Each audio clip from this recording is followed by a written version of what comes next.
मौजी बड़ा पगली रे, करेली डरामा बड़ी भगली रे। अरे बड़ा मन मौजी बड़ा पगली रे, करेली डरामा बड़ी भगली रे। केहू से न तानी को डेरा ले दी, ई तो बिंदी मांग के बुझा ले जी।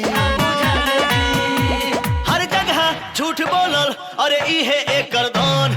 ई झूठी झूठी झूठी झूठी झूठी नंबर वन, ई झूठी झूठी झूठी झूठी झूठी नंबर वन।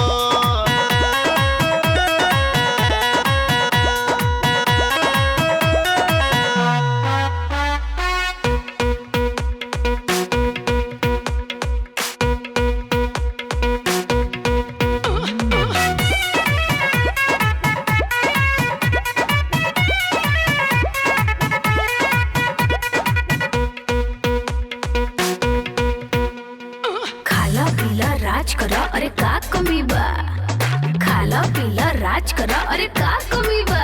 जवन चाही तू आवाज करा अरे का कमी बा। हलवा पूड़ी से मन भर गइल बा, हमरा छत पर रसगुल्ला उतर गइल बा।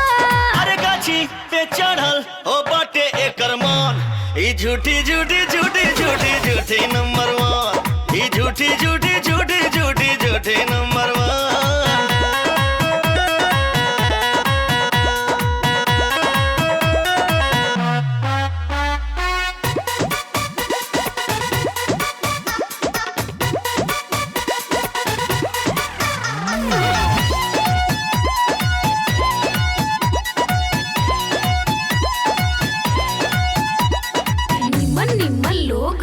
करे सलामी, हर नीमन नीमन लोग हमके करे सलामी।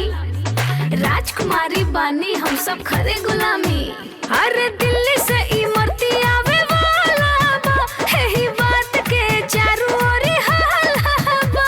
हर बतिया ई बोले ई लड़की भन भन, ई झूठी झूठी झूठी झूठी झूठी नंबर वन, ई झूठी झूठी झूठी झूठी झूठी नंबर